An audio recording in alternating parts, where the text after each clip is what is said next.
Thanks for listening to this podcast of Trending with Timmerie. If you haven't already subscribed, please catch us wherever you love to listen to your podcast, from the Relevant Radio app to Apple, YouTube, you name it, we are there. And if you listen on Apple Podcasts, please be sure to go and give us a 5-star review to help other people discover the podcast.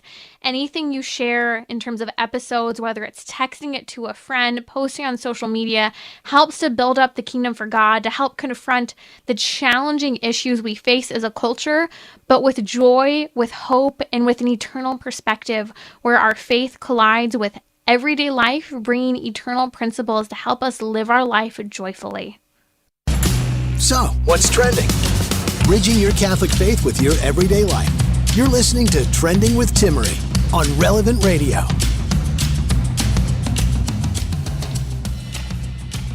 It's great to be with you. Joining me in just a moment will be Melanie Hempe, the founder of ScreenStrong.com. If you want to take your kid back from the digital world, she's a person to talk to. We're going to talk about navigating the new school year, navigating cell phones, social media, entertainment, technology. We'll discuss balancing screens in school and for entertainment. Average data shows that a kid spends an average of 9 hours a day on technology, and that is a teenager. And tweens are spending an average of 6 hours a day. What are they missing out on? What do they need more of? How is this connected to anxiety and depression today? And how can we maybe make some changes in our lives as adults and in working with children? We'll also talk about whether or not it's possible to not have a cell phone and social media in high school, as well as if it's safe, for example, to not have a cell phone. I think it's an interesting conversation and would love to hear your thoughts. Number's 1-888-914-9149. What I really want to get your input on is I'm going to discuss later a little bit about how I'm teaching my baby girl, toddler, and now she's 21 months this month, how about the Catholic faith. You know, there have been some things that I've noticed that have taken really well with her that we've done since she was a newborn. And I am really excited to share them because I think that passing on the faith to children, sometimes we don't know what to do. You know, we go through the motions, we go to mass, maybe, you know, you do night prayer or morning prayer, but what else can we do to foster that very, very natural tendency toward faith that children have, because they do. The research, the studies, the history and breadth of the church and the saints' commentary on this isn't very clear that there's a natural affinity to faith and to God, and that it's really us adults and the world that either stymie or fail to foster that faith that we can really kindle in children at a young age.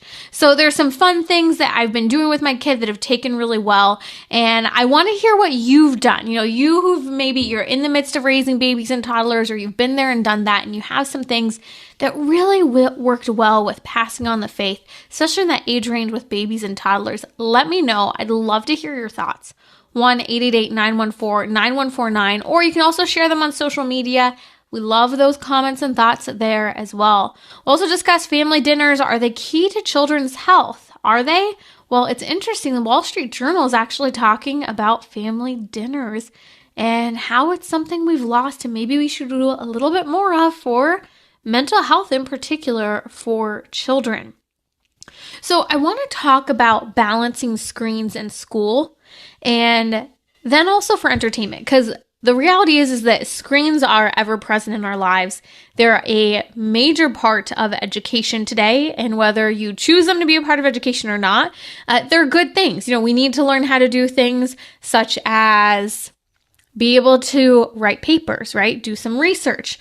We should be able to do book research as well, but do online research. We should be able to, you know, learn how to do a PowerPoint presentation, things that are really important. But sometimes in the name of keyboard and digital etiquette and PowerPoint and writing, we use that as an excuse for going fully online when we have full-time entertainment at home via media and technology as well. So to discuss balancing screens in school and for entertainment after school is the founder of ScreenStrong.com, Melanie Hempe. Melanie, welcome back to Trending. Yes, thank you so much. I'm so happy to be here this evening. So I know average studies are showing today that a teenager spends an average of 9 hours per day with media use. And we also know that tweens are spending about an average of 6 hours. This doesn't exactly include in school time. This is more so those bumper times around the day. I think it's a little eye-opening if you realize those aren't school time frames. Can you share with us a little bit about your thoughts on balancing screens after school and even while in this classroom? Yeah, it's really shocking when you read these statistics about the 9 hours and they don't even include screen time in school. Like, that is so hard to get your head around. But one of the first things I want to start off with when we talk about this topic of screens in school is that sometimes we forget that we are dealing with very immature brains. And I don't mean immature in the sense that your kid's just being silly. What I mean is they really don't have the roadway, so to speak, the highways, the connections in their brain that they need to discern how not to get tempted by distractions. And we're not just talking about distractions about negative content. We're talking just about any distraction. And screens are very distracting, right? So, Timmerie, even when you're just trying to answer email or you're trying to go look up something, things are popping up, you're seeing tabs opened, you're seeing all the bright colors. It's just very, very difficult the younger you are to, stay away from those distractions and be disciplined around that. And one of the first things that I just want to share a little story, when my oldest son, as many of your audience and many people know, that my oldest son was very, very obsessed and addicted to video games. And I say that word very carefully, but it's very real. I'm not just saying this as a mom who's talking about, oh, my kid's addicted to whatever. He was addicted. He met all the criteria for the addiction. It was affecting other areas of his life. And the thing that was so hard for me to understand, and when I first started getting into this issue, was he did not know even how to check his Outlook. Okay, so the tool that the screen was being used for in school, email from class members or teachers or about homework, he didn't even know. He didn't even care about his email. That was pretty normal for his brain development. Kids who are using screens in school do well if the screens are being used in conjunction with live adult teacher, teaching that. So they don't do well when they're on their own. And when they are teenagers, their brain is craving, low effort, high reward activity. And so you don't get too much high reward activity on an Excel spreadsheet or checking your email or writing an essay or looking up research. Not so much, right? That's not very exciting. So we have all these things that are wonderful about technology, and it's screen strong. We are very much in favor of technology. Don't get me wrong. We are not an anti-screen organization. However, there are certain types of screen uses that are very detrimental for kids, and there's certain type of screen uses like this educational screens that we all want them to be using that they're not going to be bent toward. Right, absolutely. And I want to come back talking a little bit more about that and unpack, the differentiation between good screen usage skills such as learning how to check email and respond to emails, PowerPoints, all of those important things that are skills that should be learned to prepare them for, the real world outside of school. But balancing those screens for school, balancing them for entertainment, making sure that we're not overusing them, the impact of anxiety and depression within the screen conversation. And we'll answer that question, does it work and is it safe for a teenager to not have a cell phone and social media in high school? We'll be right back here on Trending with Melanie Hempe, that's the founder of ScreenStrong.com. Go check them out, ScreenStrong.com.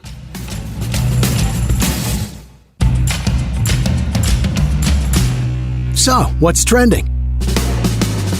Bridging your Catholic faith with your everyday life.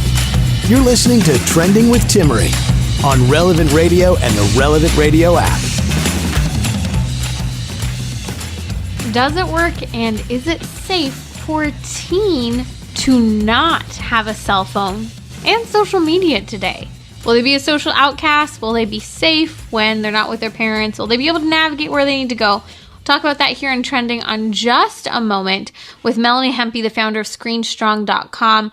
But I want to talk about this balance of screens in school and for entertainment. Melody, we're talking about the psychological impact and the difference between good practical things that need to be learned for going into careers and work, but also how kids are spending over 9 hours on average in high school on screens for entertainment and 6 hours for middle schoolers on entertainment outside of school as well. So what do we do here? What's the impact psychologically, and what's the difference between the two types of screen use? Well, of course, screens are really good tools, and I think that they are also really good toys, right? So kids are going to use them more as a toy. Adults are going to use them more as a tool. As adults, we want to look at our student and say, here's a wonderful tool. Use this like I use it. The problem is kids don't use screens the way adults use screens. We see tremendous potential on a screen, but kids don't. Kids see it as a toy. No matter what you put in front of them, and this is really true if you go into any high school and just walk the halls, you're going to see girls shopping on Amazon for shoes and, in the middle of math class. You're going to see boys playing video games in the middle of history because this is what kids do on their laptops. And so it's very unfortunate that we believe that they're going to learn a lot on their screen. Now, we know the best way for kids to use educational technology is to use it with an adult present.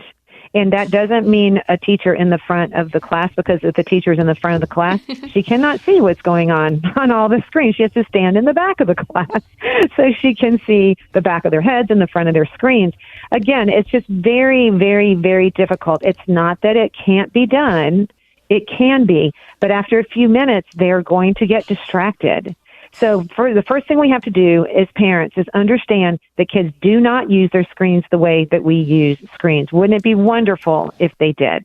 But, to be honest, Timmerie, we get distracted too, right? So I was about to say, I don't always use my screen very well either. So I don't know that even our example, let's be really honest. We spend way more time than we need to checking email, checking social media, texting. Yes. We could do a quarter of the texting, probably maybe an eighth of the email checking, and ditch all the social media entirely most of the time because it's not appropriate when we're using it. That's right.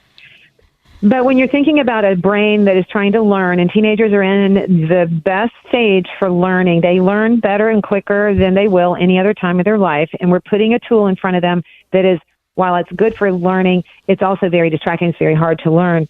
So, and then we think about homework when they come home. Many parents tell me their kids spend hours and hours and hours on their homework.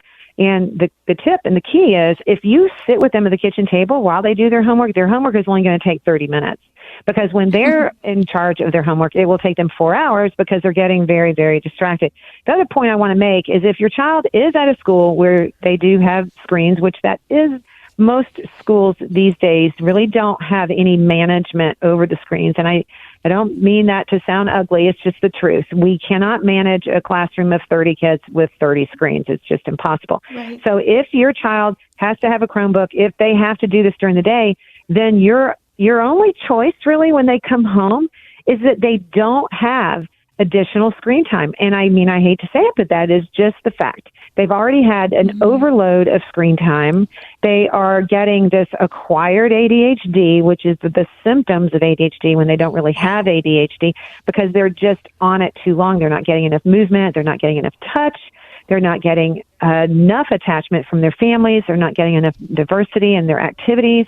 So when they come home, our rule of thumb, and with our organization, we say, you know what, one of the reasons why you want to get rid of video games is because it is a complete waste of time. They are already spending their hours, are used up at school, if you know what I mean. And then they come home and they spend hours and hours and hours on social media and hours on video games. Bad idea. It's a very bad idea for their brain development. That's why that number gets so high. And that's why a typical kid will spend, 10,000 hours on their screen before they go to college.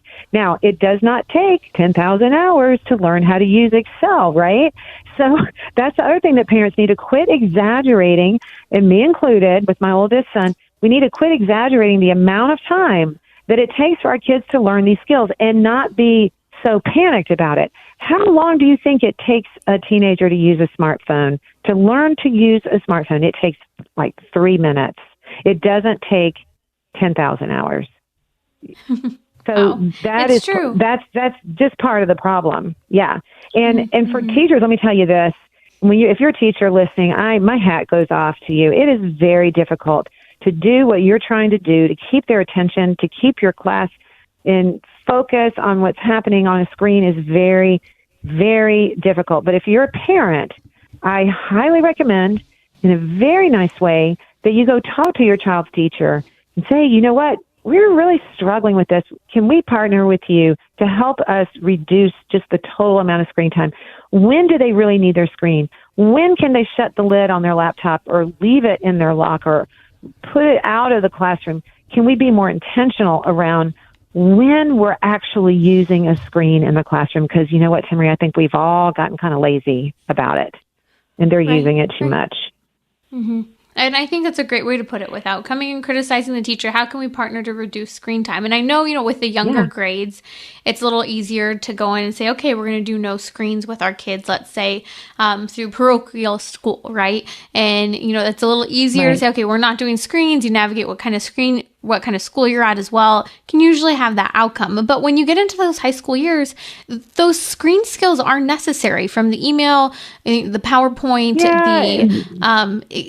these are things that, are skills that are helpful. They don't need to be done for every project, right? But they are things that they don't need to be done in the excess that they're doing. Right. So it doesn't take them that long. And so I recommend that there is maybe a no tech Friday every week, where the teachers come into every classroom and say, you know what, we're not using our laptops on Friday. We're going to get old school. We're going to try to figure out how to know each other again. We're going to be personal. We're going to meet in a little small group. We're going to do whatever it is to get back some human element to it. Screens do not need to be used 24 hours a day. They do not need to be used 7 hours a day in school. Classroom time. Yeah. Yes. And I think that's a challenge. They do not need to be on their desk. Yeah. And I think that's the challenge, is a lot of the time we're seeing, and this is in college too, it's a good challenge if you're in college, take some handwritten notes. Don't necessarily have your screen flipped open the whole time, because it's a distracted learning and we're just not grasping as much. So you've got a lot of tips. I just want to kind of summarize some of them. You mentioned to really help with this balance of balancing screens in school and for entertainment. You said having adult present when your teenager or younger, especially younger, is using technology. No tech, you said, once home is a recommendation. Homework done, especially if it requires tech, at the kitchen table in front of a parent. That's a challenge, because that means that parents, that there's a parent home for that as well. And this comes from a Christian worldview that we really do support having a parent, particularly the mother, home and present, to be able to be there during that time. And I know that's challenging. We talk a lot about it here on Trending, those needs of the children and balancing and understanding that. But you also mentioned partnering with teachers to talk about not having those screens open all day, about not having all projects executed on the screen. Because again, there's a difference between utilizing it as a tool and developing a skill versus using it all day within the classroom, which is what is becoming quite the default in many classrooms today. Melanie, here's one of my questions, and you did touch on it. When we're talking about balancing screens in school and for entertainment, I keep coming back to those astounding numbers. And this is prior to COVID. We know that time has only increased. Studies showing that average teenager spends 9 hours a day between being before and after school, not during school hours, with digital entertainment, and tween spending 6 hours a day. Sometimes I think when we start to justify using them, we also forget to ask the question, what are teenagers and younger missing out on? You mentioned things such as face-to-face social interaction. You mentioned, even just physical touch. Eye contact is something big, just hearing and being more perceptive with your senses. Music, the talent of music, reading, and also boredom. These are such important things that are a part of our just natural human development and flourishment, and the ability to process ideas and process emotions. And I think that's a big part of the picture that we're leaving out, that it's not just what we don't do or don't get to do with technology, it's what we're missing when we only allow technology to rule our downtime. And ultimately, they're losing their purpose because it's very purposeless when you spend your whole afternoon on a video game and you feel no purpose after 2 hours of scrolling on social media. It's depressing. Over time, it gets very depressing because kids feel bad. They're not getting anything done. They're not accomplishing anything. And as humans, we all need to have a purpose to our day. We do not need to waste time. One other tip, if you have a few other parents that are agreeing with you on this, and you are maybe two working, spouses, you can partner with some other parents to say during the week, hey, why don't the kids come over on Mondays? I'll get off early, and after school, I'm going to be there to help guide and help do different things, even their homework with them. And then you trade. On Tuesday, you go to the other house. On Wednesday, you go to another house. Kind of team this with your village, with your Screen Strong village, and be sure that your children have other friends that follow your values in this area. This is a very, very important area. This is not something that we should just sweep under the rug. This is very serious, what is happening to today's kids with too much screen exposure. And so it is very hard because, Timmerie, it's kind of like food. We have to have food. We have to have screens. We get it. But we know that certain food is not good, and certainly certain screens are not good. And let's just touch base super quick. I just want to say that your teenagers do not need smartphones in high school. All the way through those 48 months of high school, they do not need smartphones. They will be able to get everything they need on their laptop. They can get on the group Let's talk about that, they can actually. understand. Yeah. Let's talk about that dilemma. They don't need a because smartphone. I think that's another topic that's important. If you're just joining us, that's Melanie Hempe from ScreenStrong.com. Again, check them out, ScreenStrong.com. Taking back your kid from the digital world. And let's be honest ourselves. These tips don't just apply to teenagers down. They apply to all of us. The dilemma today, Melanie, is this idea that people think you have to have a phone, especially if your kid's not with you, for any extracurricular activities, whatever it might be, sports, dancing, music, you name it. But that you argue that that's not the reason to have a smartphone. Now, I was talking to someone the other day, and they have stood strong. Their teenager, I think, is about 15, 16 years old, still doesn't have a cell phone. And they were saying it's actually been great. We were a little nervous about him being detached and not having that means of communication. But as we were talking about it, the parents and I were talking about how they've learned skills such as asking someone to use their phone, asking, using these very adult and mature skills that they otherwise wouldn't have. And they've actually become stronger communicators without the phone. So talk to me about the safety of not having a phone first, because I think that's the number one fear for most parents. Yeah, and we should never parent out of fear. And we should never parent out of convenience either. Is it convenient? Sure it is. But it's not wise. It's not the best thing for our kids. So the best thing would be for them to learn the social skills that you're talking about and the problem-solving skills that you're talking about, and also to look into some of the talk text phones that are out there that do not have social media and do not have internet access. So our kids did not have any kind of phone until they were well into being 15, I think, and they got a talk text phone, and they still don't have a smartphone. I will never buy a smartphone for any of my kids. I don't care how old they are. That's just something I'm not going to do. But they have a talk text phone. But even before then, because they don't even get group text. But even before then, they have GroupMe. So they have GroupMe on their laptop. A lot of parents don't understand that many of these communication apps are on their laptop. So if they have to find out about when a practice is canceled, they can be responsible. They can go to their laptop and figure it out. The biggest problem is when you have this small handheld computer in your pocket. The smaller the screen, the worse it is for your kids. For us, it's convenience. For them, it's a distraction. It's a temptation, and it pulls them out of the social world that they desperately need to get good at. If they don't get good at being social now, it's going to be very hard later. They are not being social when they're on social media. It's so ironic, isn't it? You think social media is social. Well, no, it's not eye to eye. It's not face to face. Kids on social media are very, very lonely. Kids who are screen strong, who don't have smartphones, are not lonely. They actually learn how to get together in person. My boys are seniors now. They're twins. They are seniors, and one of them is a senior class president, the other is a student body president. And I just say that because they got elected to these positions because they know the people in their school. Timmerie, they know them really well. They did not have social media. They did not have a smartphone. They are in 2-3 different sports. They're constantly out every night.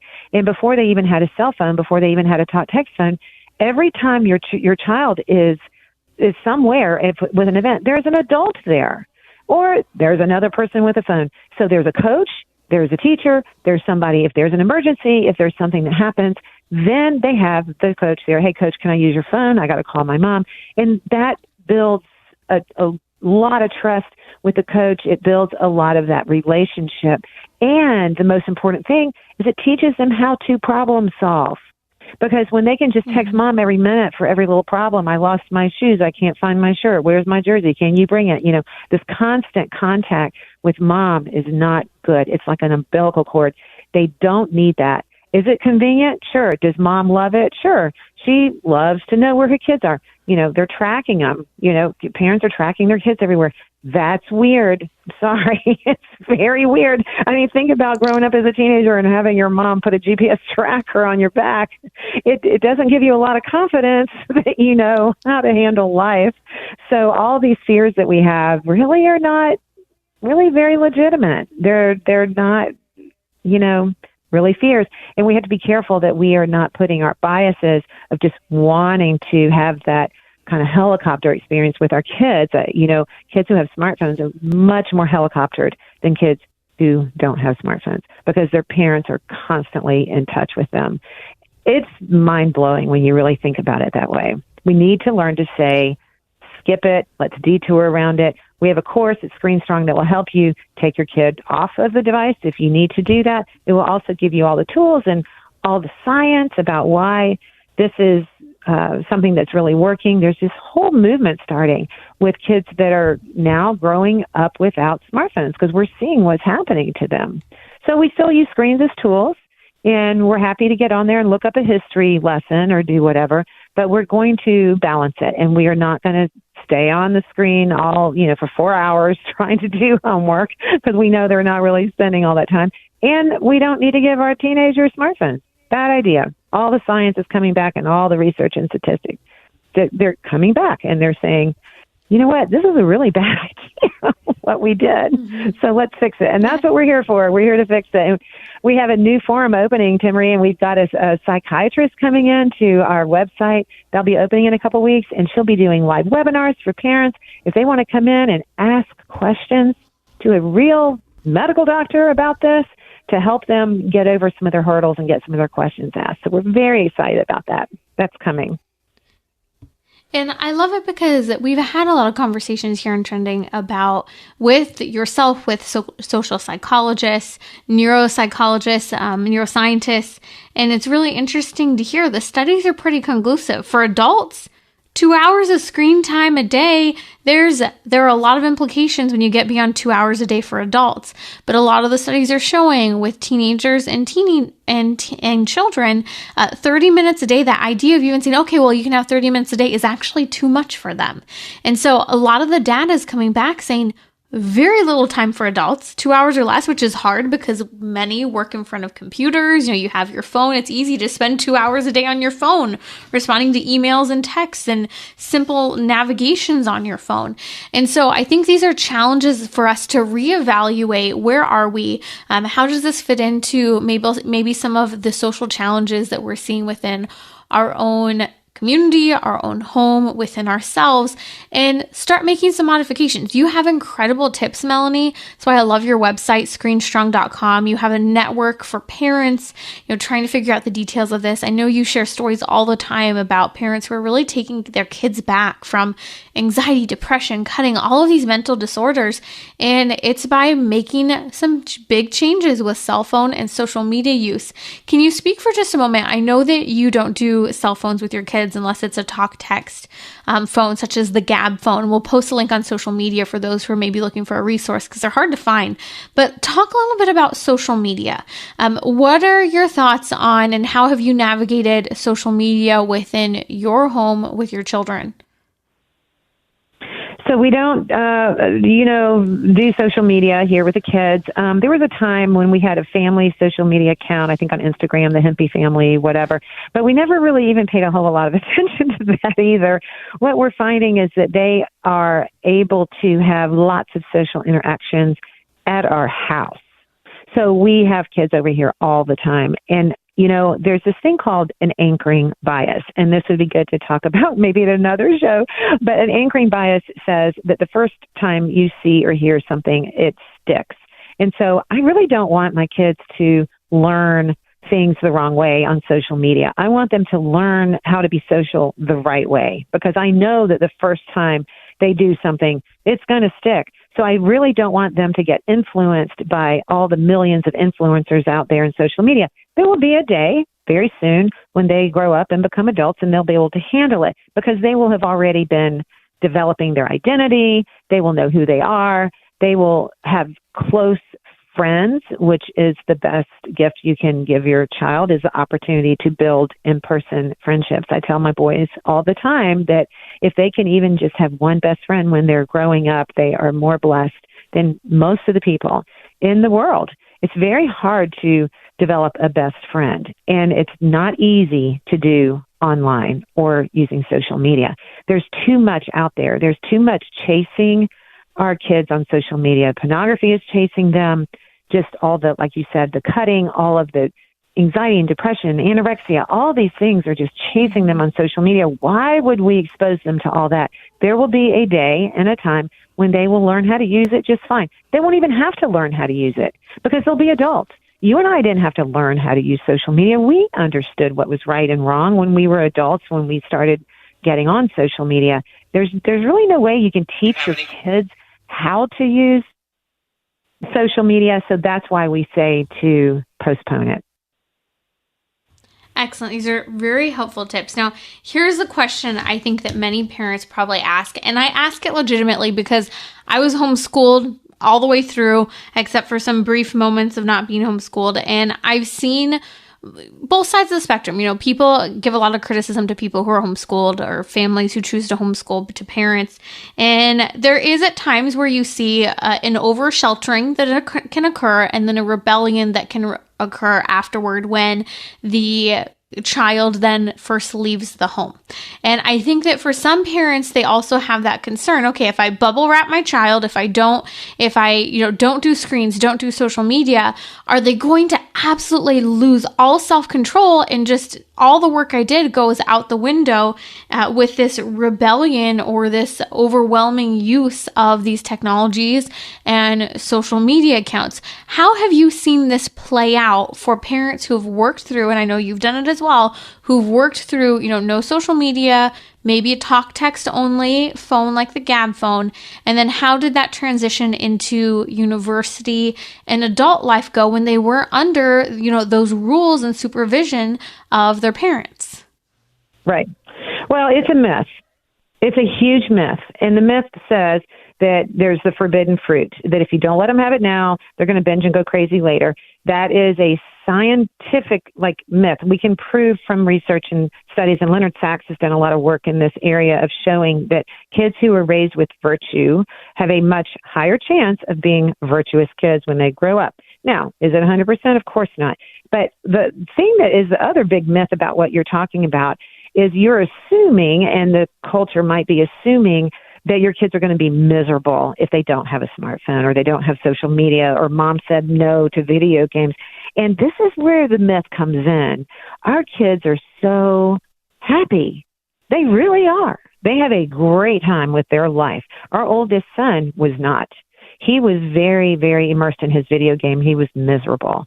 So the difference is, it's kind of shocking. You come into our Facebook group and you look at the Screen Strong Families Facebook group and you see all the testimonies, and parents come in there. They're like, you know what? This works.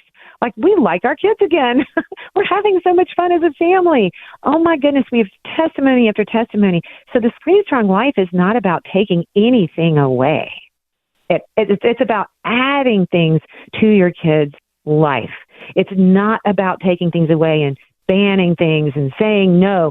That's not at all what it's about. It's about, guys, I want to spend time with you this weekend. What can we do? Let's go to the Whitewater Center. Let's do this. How about let's have a party? Let's invite all your friends over, and we'll have 10 friends over, or we'll have, for homecoming, we had 50 teenagers in our house. Timmerie, it was amazing.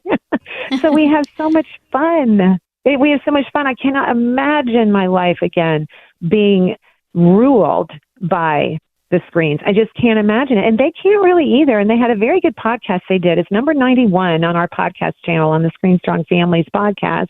Number 91. It's both of the boys talking about what it's like growing up without social media. And they answer that question that you just asked really well from a teenage perspective. So it's a myth. It's not true. You spend more time with your kids. You have more fun. They have more hobbies. They learn music. They learn art. They have so many more interests. They're all, my husband tomorrow is putting them all in the car and driving to Atlanta to go to the Phillies game. We have so much fun. It's so different than when you have kids that are so dependent on their screens. And those kids are much more helicoptered. So the bubble wrapping happens with screen kids. The bubble wrapping doesn't happen when your kid is offline, out in the real world, having to problem solve, having to figure things out. It's very, very different. Does that make sense? It's like such a reverse of what we really think it is. And it's interesting because you kind of just gave a really great example in that last moment here of, people will criticize, and sometimes justifiably so, the homeschooling mentality where you're not exposed to the world. There needs to be always, that incremental exposure in the right way and the right timing according to the individual child.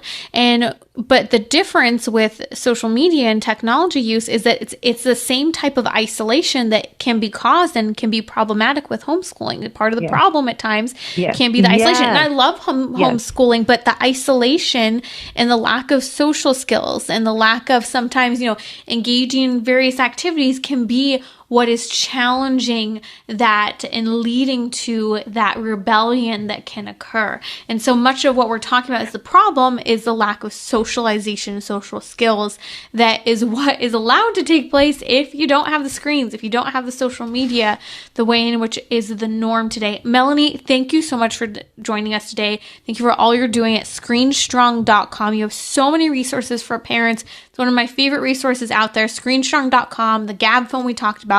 We're posting links on social media. Just follow me at Timmerie, Timmerie.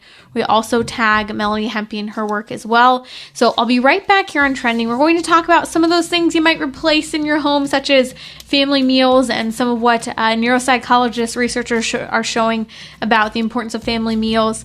And we'll also talk, I want to hear your thoughts. What have you done to teach your baby or your toddler about the faith? I'm going to share with you some fun things I've been doing that have really taken off well. And I want to hear from you. Number's 1-888-914-9149. More info at relevantradio.com/Colby.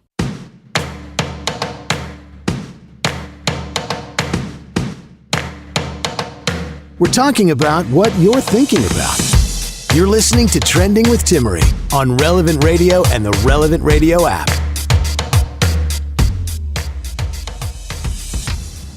Welcome back to Trending. It's great to be with you as we were talking about navigating the real challenges that all parents have today of navigating screens, technology, social media use, cell phone. It's not fun. It's not easy. You can't do it perfectly, but there are a lot of guidelines, and that's why I love talking to Melanie Hempe from screenstrong.com. Phenomenal resource, and it takes some changes on our part, especially as people of faith, bringing our children to the faith and as beacons of faith in the culture. Now, one of the questions that often comes up is, what do I replace in that time? What do I do? I think that I get this, especially as a parent of a toddler. We've decided, not to put movies or shows on at all for our kid until she's 2. And even then, it won't be something that's a daily occurrence. It's more so will be an event, an occasion that happens. And we don't have, frequent use of screens or games or anything on technology for her. And I see that challenge. I see there are moments where, man, it would be so easy to just turn on a movie and have you zone out looking at the TV or whatever it might be. It's more work for me to work on entertaining her, or also to work with her on figuring out how to be bored and be okay with that and just stare out the window for a little while. These are things, especially I've seen recently. We were sitting inside and we had the fireplace roaring, and it's really cold here in the Midwest right now. And she just sat down in front of the fireplace for like half an hour to an hour one day this week, looking at the fire, looking outside, she'd say, "Oh, squirrel." And she noticed a squirrel that would run by. And then she'd say, "Oh, are there," she's asking if there are deer. She's going, "Deer, deer," inquiring if we see a deer out the window. And it's something that I realized, had I been lazy and needed to do something and just wanted her to really kind of just be zoned out and use, the tablet or the TV or whatever it might be, it could be easier. But what's better for her? And a lot of the studies show that things such as boredom are so important for kids, that this is where we get a lot of our neurodevelopment occurring, especially in those younger years. But another thing that's very helpful is the return of family activities, one of which being the simplest, easiest, most natural one that should be occurring in our home. And if it isn't, we need to take a step back and reevaluate how we can make this happen again. And that is family dinner. So I was reading an article that came out from the Wall Street Journal of all places, but it's not just the Wall Street Journal. We're hearing with resounding reverberations on all platforms, from faith-based to non-faith-based perspectives, that the return to family daily meals is vital for the emotional, psychological, and physical well-being of children. It's fascinating. Studies show that there's a decrease in obesity, that there are better health outcomes when families eat together. Also, when families don't eat on the go, there are a lot of negative effects of having eaten on the go so often and for so long. I was even reading a story on the Wall Street Journal about how many kids are eating meals out 4 or 5 nights a week, or if it's not a meal out, it's a meal in the car, quickly between on a break of a practice. And I did this too. I remember when I was dancing, I was dancing at a very high level, and, quickly trying to get some food in me between classes where there's no break. And, I also saw, the challenges of, my mom having to eat on the go. And I was reading these stories and I saw, there's a real challenge today of wanting your kid to do the best activities, be the best at what they're doing, learn excellent skills such as discipline or teamwork. Those things can and must be learned. But I think that the challenge today is, how much do we commit to? And it's fascinating because I'd be interested to talk to them more about this now, but I remember talking to my parents about it, and I know that my mom has said she would have done less of the extracurricular activities in hindsight, not completely eliminating them, but, doing less, having a little bit more of a balance. And I think that a lot of parents, see this in hindsight, that they push, and some parents even thinking, my child's going to be this superstar in this area. It could be baseball, it could be football, whatever it might be. The reality is the greatest goal should be good life skills, fostering, talent that could set them up for a future, but not obsessively chasing that stardom that is almost a big part of these things that get in the way of things such as family dinners. So there are greater health benefits to diet and physicality, obesity, nutrition, to having sit-down dinners. Teenagers and family members who sit down together to have dinners, the research is astounding. The studies are pivotal, showing that there are lower rates of drug and alcohol use compared to those who share fewer meals together. A lot of what we're seeing in the research is that fewer symptoms for these kids and teenagers of anxiety, depression, and attempted suicide as well. So you don't want your kid to be depressed. You don't want your kid to have anxiety. You don't want your kid to attempt suicide. Take the time, prioritize to eat family meals together. Have dinners together. Have breakfasts together. I've shared before, when my husband and I first got married, we didn't have children yet or anything, but we knew that having meals together were important. And I worked in the evenings and I wasn't able to, be home for meals or cook a meal. So what did we do? Well, we started having family breakfast and having a nice sit-down breakfast together, waking up a little earlier, making sure our day didn't start too soon so that could happen. So I think there are also those balances that can occur. You still have maybe some of the extracurricular activities that don't allow for the perfect every single night dinner, but that can allow for, let's try to get one solid meal in together every day. Let's make sure we're getting at least 5 or 6 meals in together a week. I think that, that even idea lost, having a big family breakfast on a Saturday or a Sunday, and then still having a big family dinner together. Rack up those hours, build up that quality time. I think sometimes people get confused between quality and quantity, and you need both. You need quality, but you have to do that by spending a lot of time together. And I think sometimes today we focus too much on the quality rather than consistent quantity time. And that's a lot of what the researchers are pointing to today when it comes to children and the presence of the parents in that time together.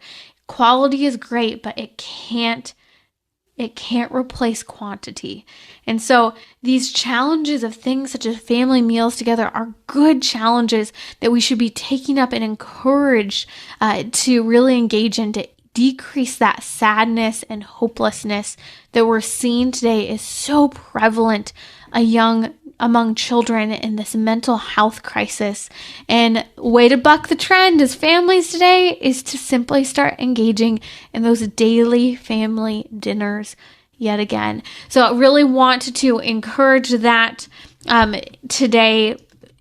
And we'll talk about these, I think, family dinner ideas more on days to come. But one thing I think that's really helpful is even, learning how to cook. Maybe you have a particular kid getting involved in learning how to cook. I'm amazed by how many young people in my generation don't know how to cook today, or who have never cooked. I remember a few years ago, a priest was giving a homily or a talk, maybe it was a talk, and he asked some of the kids if they had cooked, and there was a group of about 30 kids in front of him, and not a single one of the kids had ever cooked before. He said, "You don't cook? You've never cooked? You never helped a parent out in the kitchen?"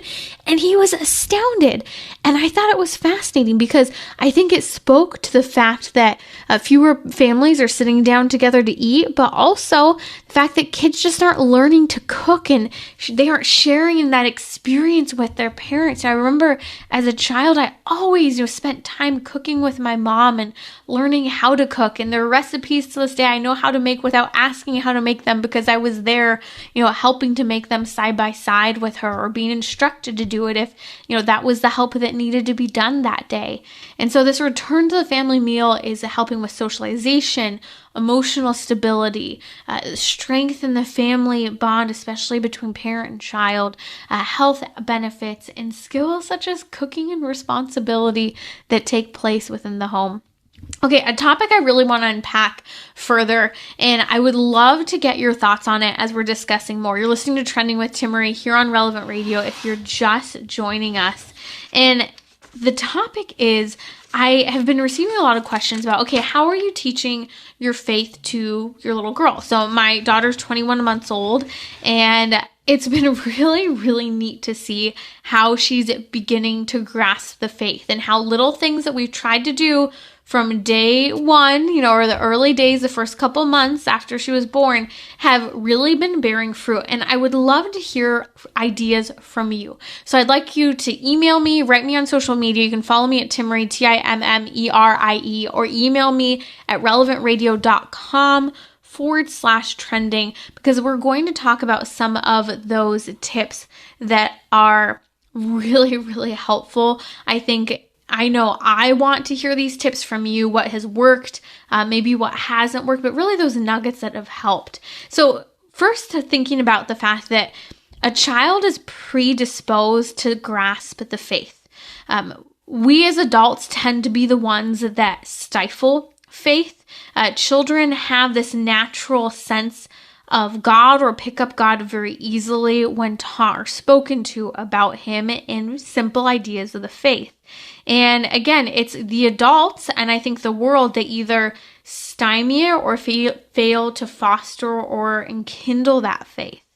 And I think that, I've learned this. It's really fascinating to see with my daughter. She's 21 months old now. She's starting to have these mini conversations, sharing ideas.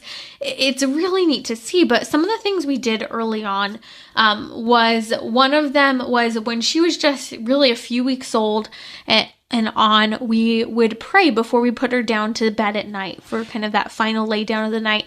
And we would stand in front of our family crucifix and say a really simple prayer. And we, take the time to hold her up where she could look at Jesus and say, I love you, Jesus. Good night, Jesus.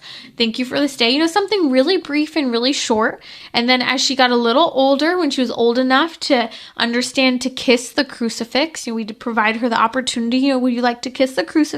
Not forcing her to, but saying, would you like to give Jesus a kiss? And we set the example by giving, a kiss to Jesus' feet, to the crucifix, or maybe even to just various religious items and articles on our person, such as scapular with a crucifix, or, a bracelet of Mother Mary. We do the same thing with Our Lady.